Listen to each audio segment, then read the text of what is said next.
We're back from the weekend on Locked On Coyotes. We get you caught up from all the news that you might have missed over the last couple of days. Was keeping Dylan Guenther up the right decision for Arizona? We're going to talk about that, plus other roster news. Laurent Dauphin has returned to Arizona in terms of being with the Coyotes, and we talk about the game that happened on Saturday. The crazy comeback. We're going to talk about all of it on today's episode of Locked On Coyotes. You're Locked On Coyotes, your daily podcast on the Arizona Coyotes, part of the Locked On Podcast Network, your team every day.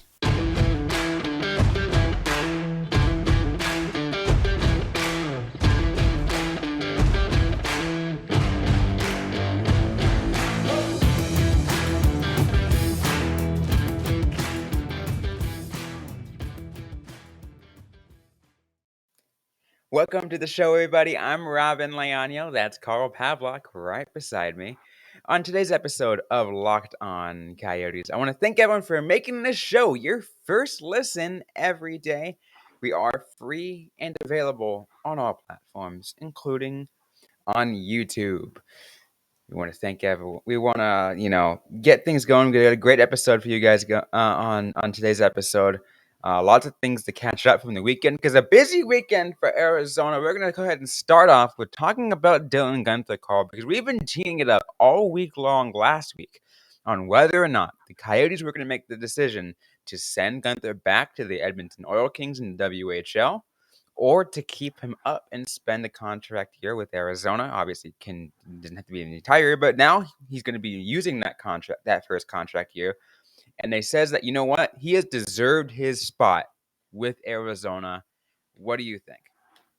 Well, it definitely was a bit of a surprise. But at a certain point, like when they didn't tell us on Friday whether or not he was going to be going, I just kind of assumed that he was going to be staying with the team because I figured like they're not going to fly him out to DC just to like send him back to the juniors. So obviously, like they made the decision ahead of time. And when we didn't hear anything, like we didn't hear that he was getting sent back, just kind of went there with the assumption that he would be staying with the team. I know I've kind of been on the fence about it. You called me the more pessimistic one on Twitter, and I would say that that's a fair assessment. I did think that the team was going to send him back, but I also trust the team that they've said so much about development. They've actually done so much to make sure that that is very clearly their intention, and I trust the process. Absolutely. There's a lot of different things, you could have considered.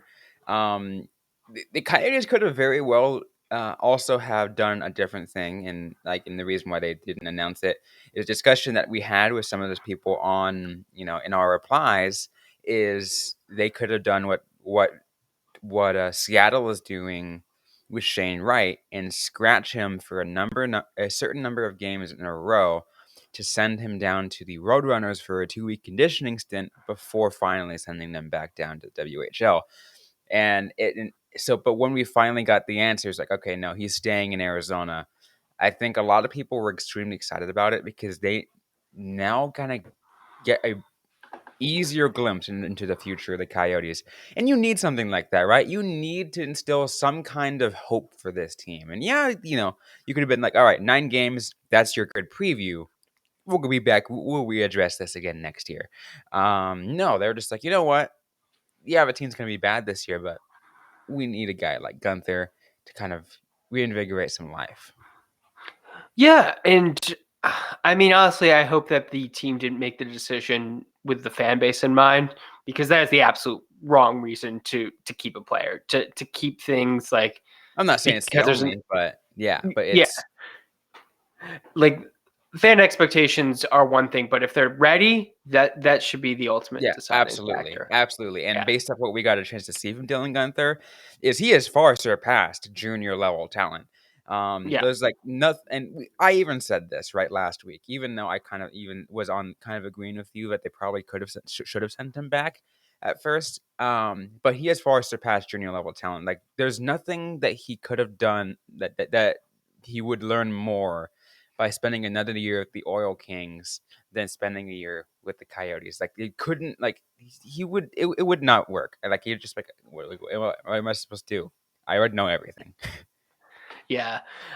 Like my level of assessment for him up until the team decided to keep him was if he's not ready now, he's going to be ready very soon because he was like, in my opinion, like right at that level.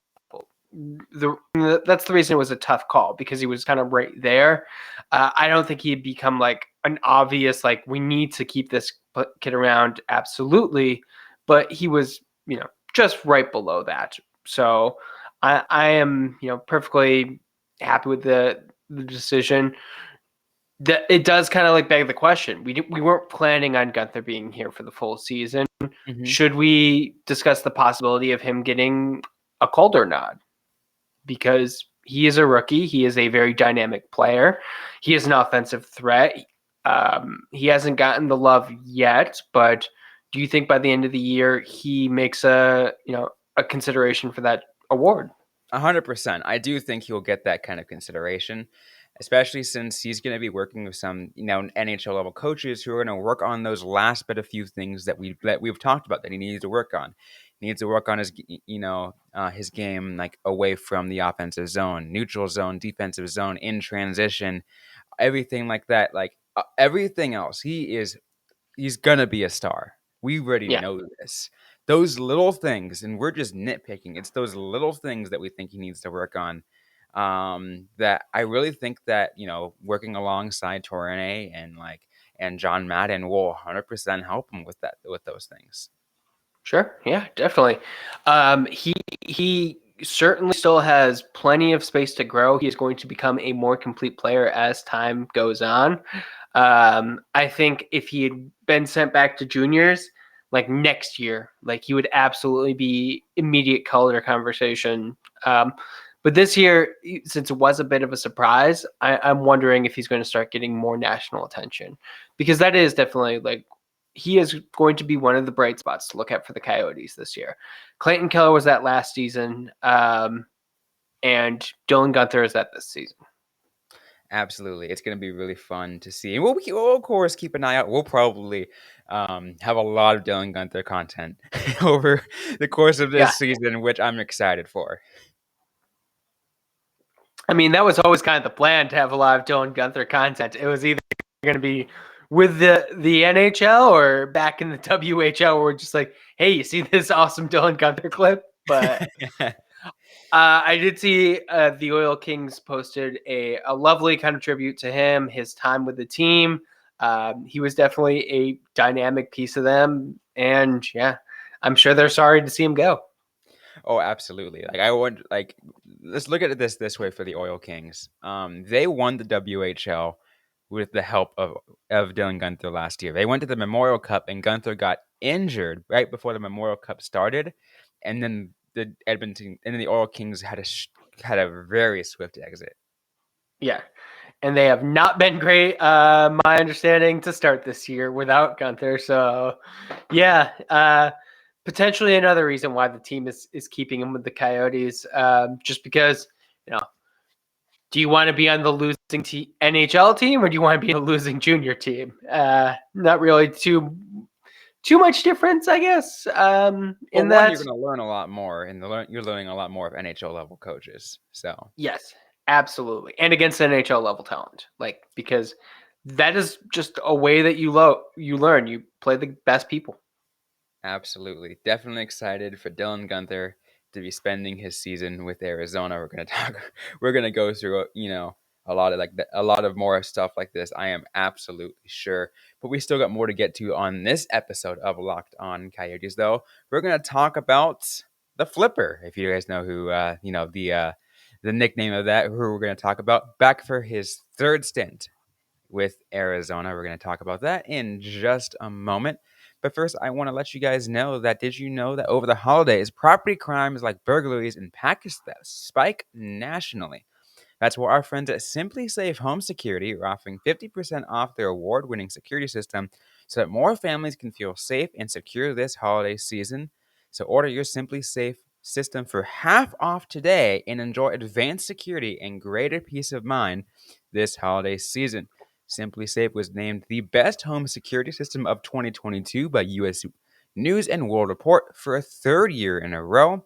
In an emergency, you got 24/7 professional monitoring agents that use fast protect technology exclusively from SimpliSafe to capture critical evidence and verify that whether or not a threat is real, so you can get the priority police response. Don't miss your chance to save big on the only security system that I recommend.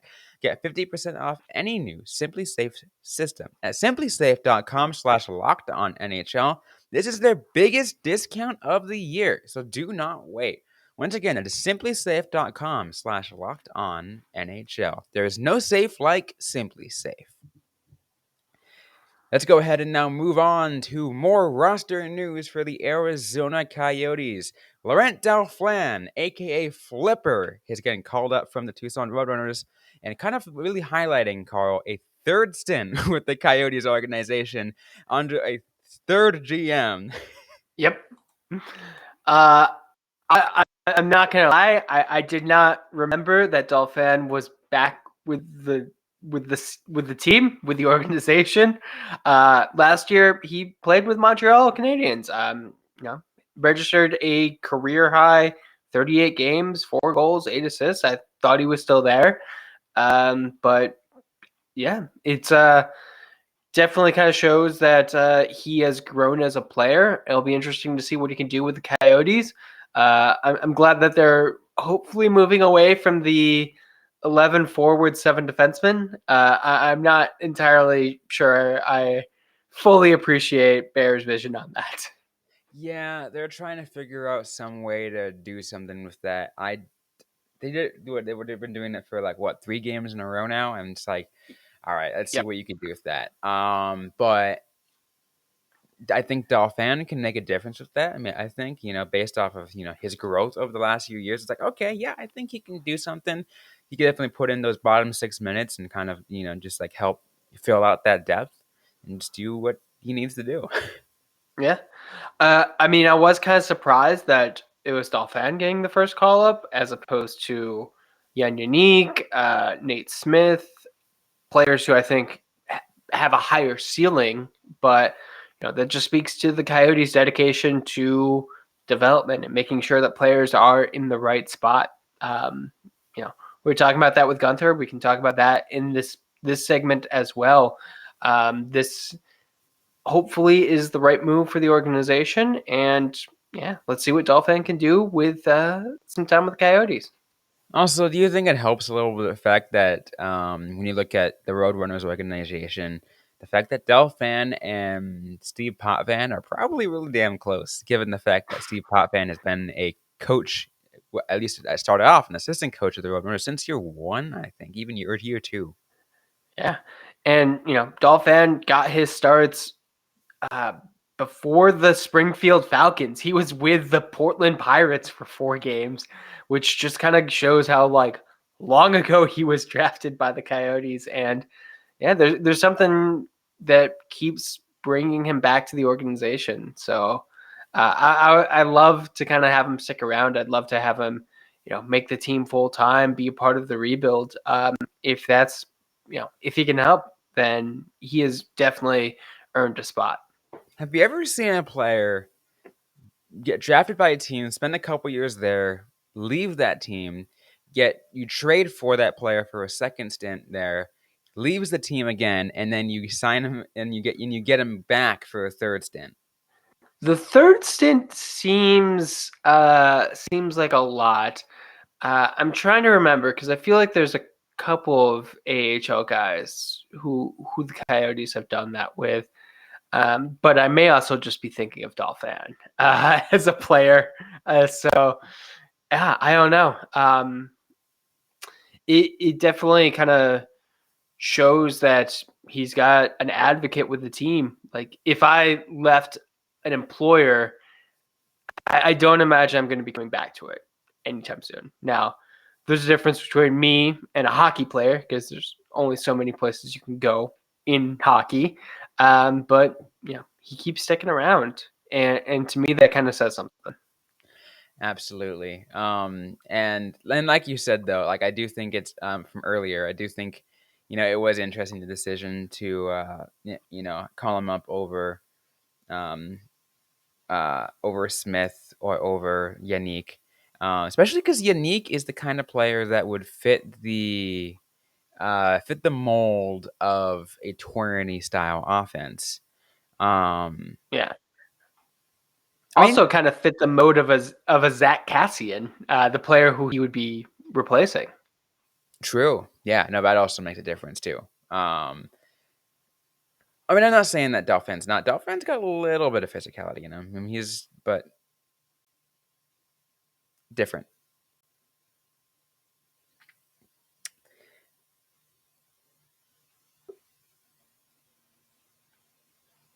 But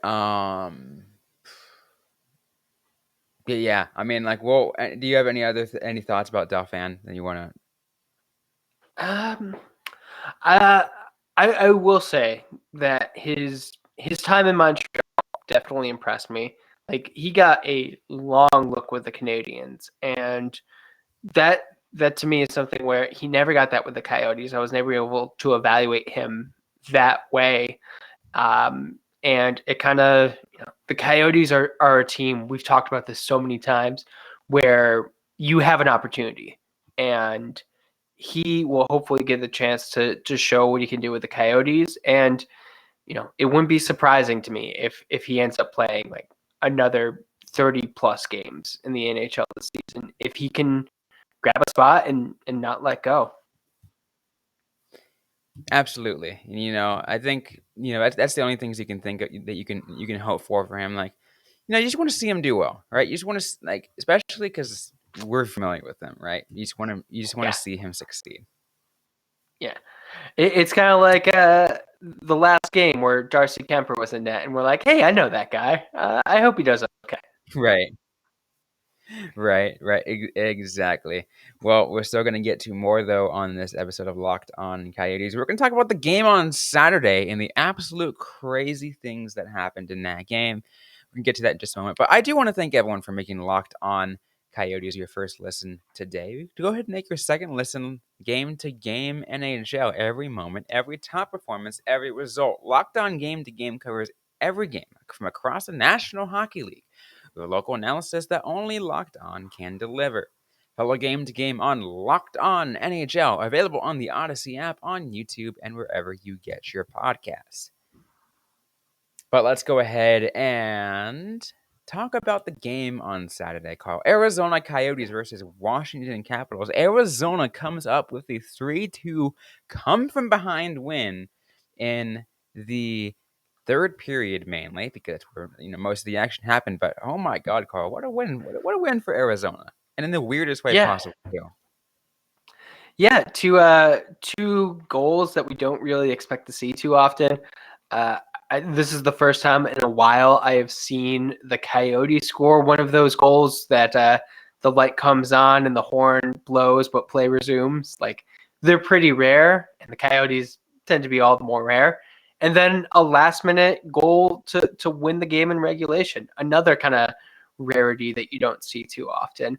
I don't think it was the best Coyotes game. They definitely started poorly with a 30-second or with a penalty 30 seconds in. But I like the kind of stick-to-itiveness. I like that the Coyotes are a team that will continue to fight in the third period. I wrote in the preview on Five for Howling that they were going to need to score 3 goals to win this one, because the 2 goals seems to be a cap for the Capitals right now. And I was honestly shocked that they were able to do it. Absolutely. One of the things that caught me, and like you kind of already said it, but like it caught me with those 2 goals that you mentioned, but the fact that so all 3 goals were kind of scored in interesting ways for Arizona. 2 of them by replay. Yep. One of them was the one where Horn stops the play because it's like, oh wait, something happened. The first goal was a challenge on potential goaltender interference, which went in favor of Arizona. Yeah. And then you have a last minute goal. It's just like, wait, what is happening here? Yeah, I will admit when I watched the challenge of Josh Brown's goal for potential goaltender interference is such that I was just like, I don't know, maybe that's goaltender interference. What Who even knows what is it is goaltender anymore? interference anymore? Yeah. Yeah. Like Christian Fischer is definitely there. Did it stop him from making the save? I don't think so, but I'm not an NHL ref, so I don't know. Right. And yeah, it was a good third period. The Coyotes definitely came alive. I was surprised that there wasn't a power play goal involved with it because it seems like that was the only way that they were able to beat the Panthers. So why not just get one against the Capitals? But they didn't. All 5-on-5. Yeah, which is really interesting. You think of the 4 wins that the Coyotes have this season. A lot of them happened in some of the weird ways, right? Beating the Maple Leafs in the way they did, kind of really getting lucky. Beating the Blue Jackets by a pretty hefty score. Yeah. The Panthers was a game when it was like, okay, that was like a pretty decent game, but with some some sloppiness still. But then you have this game, which was just like all kinds of weird. Yeah. I have to say, the games that the Coyotes have won so far, you could make a decent case that the teams are beating themselves. And Yeah, if you were to say that the Capitals beat themselves on Saturday, I would not disagree. Like they definitely were not playing their best. I feel like they let the Coyotes have too much room in the third period. They let them come back. Like just watching Clayton Keller get in with like less than a minute to go, you're just like, are you trying to win this one, Washington, or are you just kind of playing towards the tie and thinking that you're going to win in 3-on-3? Which, yeah, you probably would have. But maybe they just got complacent once Alex Ovechkin got the most goals with a single team. yeah, that was crazy. Like just watching the Capitals power play work, you're just like, Ovechkin's just he's there. He's found a way to get into that spot again, and he is wide open. Yep, that's a goal. That's a goal. Um, and what I think I saw that this was the first time he scored on Vemelka and was like, I think the 162nd or 42nd goaltender that Ovechkin scored on, which is just insane. Let me see if I can pull up the actual number.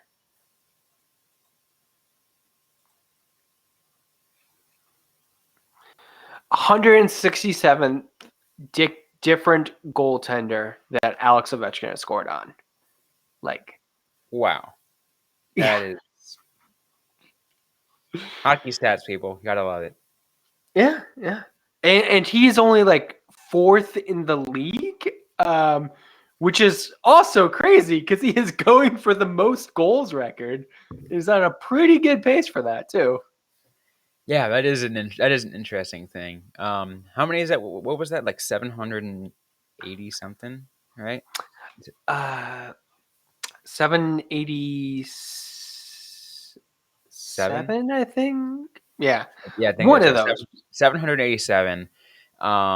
And he needs what 100 more goals Something like that, ish yeah. around there to tie Wayne Gretzky um for most goals in a career, which honestly he can get.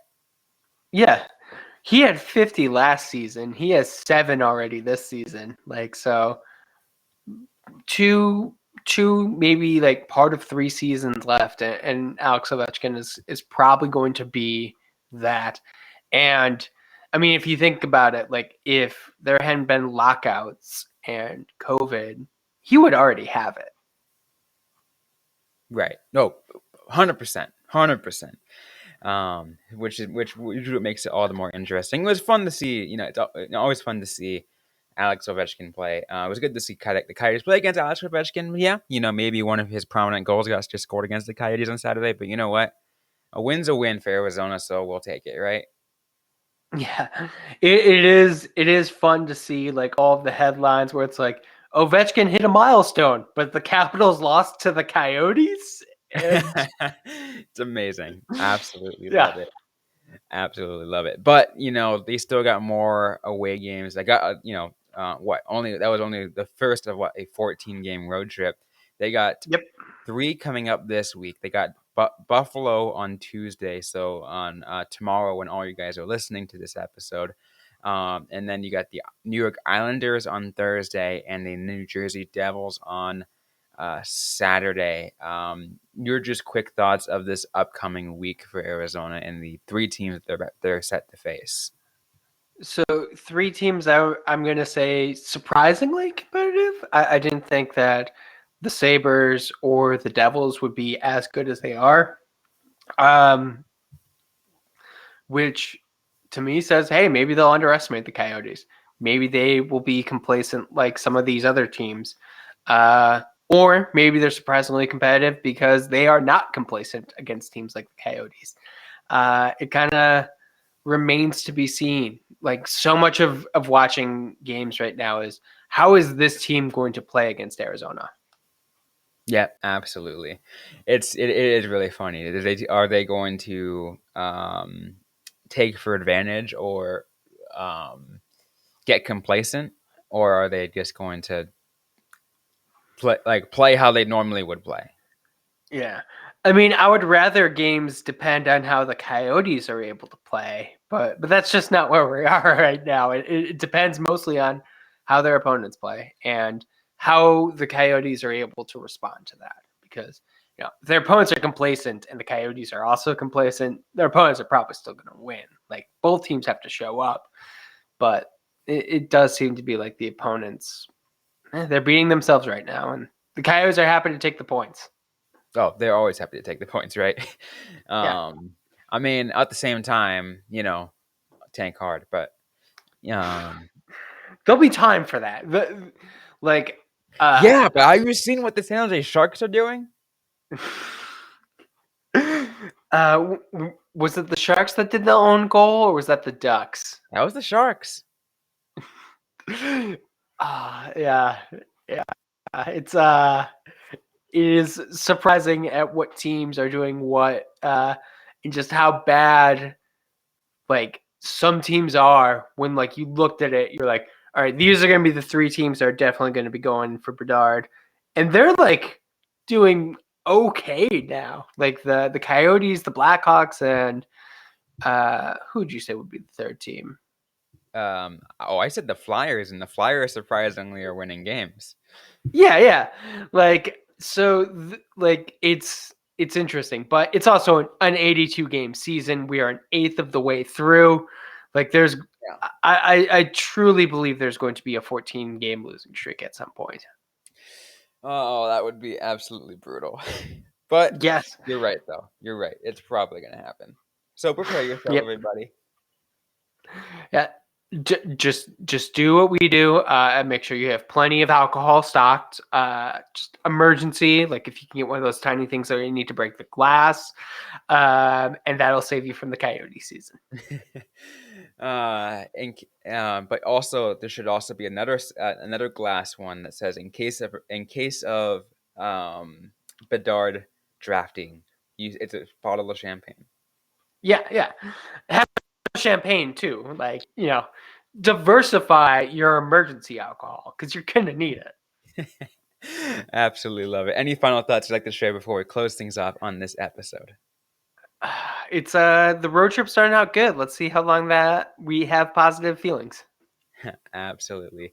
Well, that's going to be it for this episode of Locked On Coyotes. We're going to have quite a bit coming up for you this week. We're going to have some gamers. We're going to have some other bits of information, including Wednesday's episode. We are going to be talking with Brett Farah of the Arizona Daily Star as he covers the Tucson Roadrunners. We're going to take a look down the I-10, see what they're up to down there.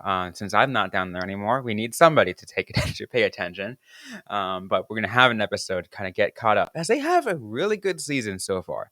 But that's going to be coming up later this week, so be sure to stay tuned in on that. But once again, we're going to close things off here on this episode. If you like what you heard, don't forget to leave a review, to like, comment, subscribe if you've yet to already. We're available everywhere you get your podcasts, including on YouTube, on the Audacy app, Apple, Google, Spotify, and like I said, literally everywhere else. Don't forget to interact with us on social media. We're on Facebook, facebook.com/lockedoncoyotes, on Twitter at LO_Coyotes. I am personally at Robyn_Leonio. Carl Pavlak is at Carl Pavlak FFH. Interact with us, ask a question you might have, we might answer right back, or on a future episode of the Locked On Coyotes podcast. Thanks again, everyone, for listening to today's episode. Hope you guys are staying safe out there. Hope you guys are staying healthy. And don't forget to howl on.